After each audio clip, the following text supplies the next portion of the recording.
to COVID. That's a lot of ribbons. I mean, you can look at one section, it's a lot of ribbons and a lot of people. This was quite an overtaking for you and your friends. This took a lot of time. You know, why? Why do you think that this was so important to do?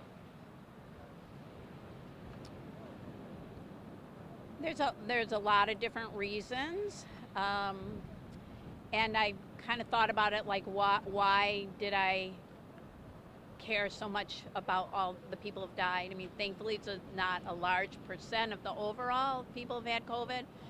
So a few different reasons. One is I have experienced the loss of a loved one. I know what that feels like, and I know how painful that is. So the thought of just one ribbon, I know how that's impacted my life. And I was just thinking how all these families must be suffering, and just the magnitude of that pain. The other part is like I said before, I was having a hard time wrapping my head around the numbers and grasping it, and I wanted something where we could all do that together. Maybe think about how we can our part in helping to slow the progression of the virus. You know, is it wearing our masks or whatever we need to do, and then just again an opportunity to grieve together, remember, and heal together as a community, as a nation. Kathy, where do you hope this leads to, or where do you see this installation going next? Well, this particular one, I'm hoping that it will find homes around Florida where it can be like an art installation would be, where it can go up for a month or whatever, and people can come visit. People can come write the names of people they've lost to COVID on it. So that would be kind of the next thought. I mean, on a bigger scale, could we do this for the whole nation? Could we bring people together to start tying ribbons and for each state, and that it could travel around? Have you reached out to any other cities in Florida? Just locally so far, but that will be next step. I kind of wanted to get through this. I really had no idea what this would be like. I didn't know how it would be received, if it would be meaningful to other people. And so this was really step one, and then we'll see from there.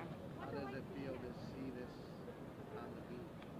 I mean, it's crazy. It's overwhelming. I'm just filled with enormous gratitude, and I appreciate all the people that helped me to get to this and to get this up here. Yeah, it's overwhelming, and I'm thrilled, and I hope it's meaningful for everybody. What do you want people that do come out here, what do you want them to feel when they see these ribbons? Wow. I really can't tell people how they should feel. I mean, I think that's pretty individual, how people will be impacted by it. I've heard I've talked with a few people, and I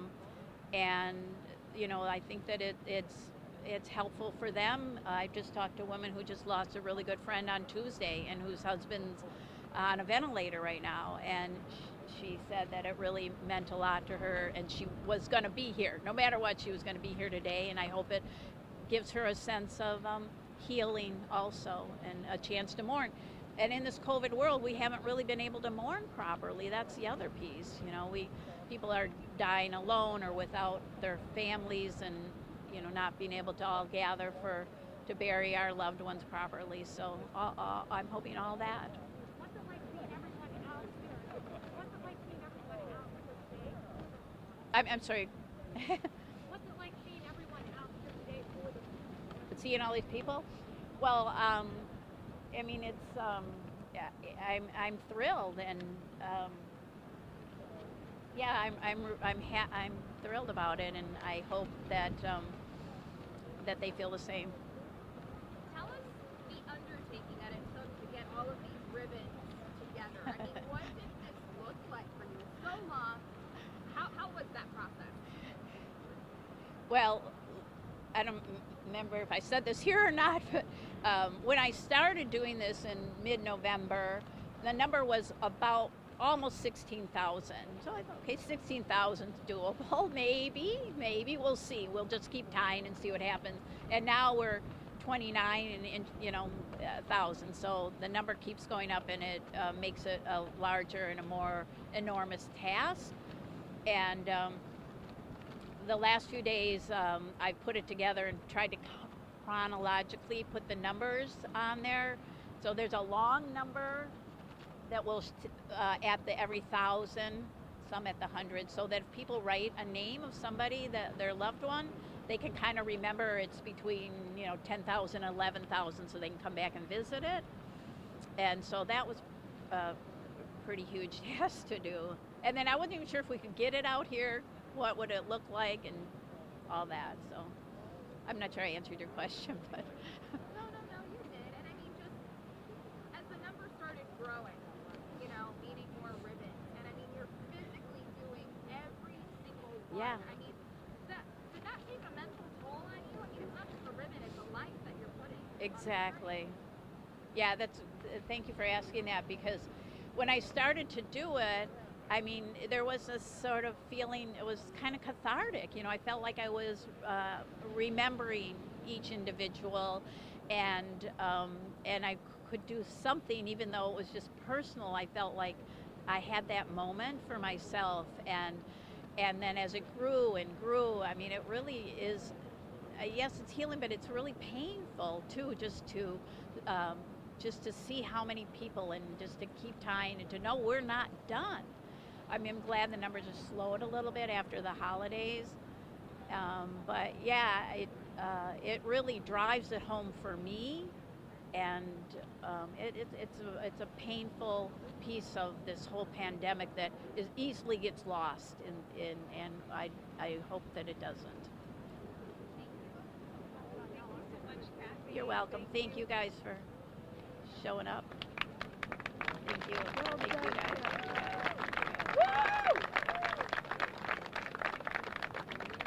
Kathy, I have a question. Have you thought about loaning this installation to other cities in the state? Yeah, I mean, that would be the goal.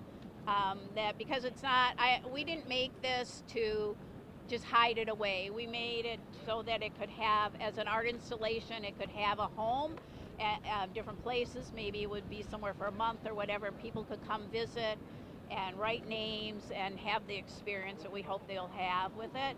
So yeah, that would be the goal. So if you know anybody, let us know that would want it. Thank you. Hey Pam, would you mind coming up and speaking with us? Thank you. Thank you so much. Can you tell us your first and last name and spell it for us? My name is Pam Butch, B-U-T-S-C-H. And you have a really personal. I lost my best friend's sister, who is also my girlfriend, last Tuesday to cancer. I'm COVID. I'm so sorry. And she fought it for 3 weeks here at the Villages in Florida. And also my girlfriend, who lost her sister's husband, is with COVID in the hospital on his 5th week on a ventilator. So I'm here for Jenny and all of her friends and all the COVID people and people that are fighting it. This means so much to me. It's very emotional for me, because I'm not with her, and her sister was not with her. We're from Kentucky, northern Kentucky by Cincinnati, and I'm doing it for them, and I'm doing it for Jimmy, her husband. Did you come down here today just for this? I came down here for this today. I'm on the island, and so, but yeah, I wouldn't miss this for nothing. And now the sun's coming out. Yeah. What are some emotions you're feeling just being out here today, seeing all the ribbons, seeing all the impact? It's just so touching, and just, it's, I don't know, I just can't even talk about it. It's just, I'm shaking inside, but I feel good about it. I'm going to put her name on that ribbon, and just memory of all the people that are gone, and hopefully we just don't lose a lot more, I don't know. I just, here for the people, and here for the people that have this ugly disease, so, I don't know. Thank you. Thank you. Thank you.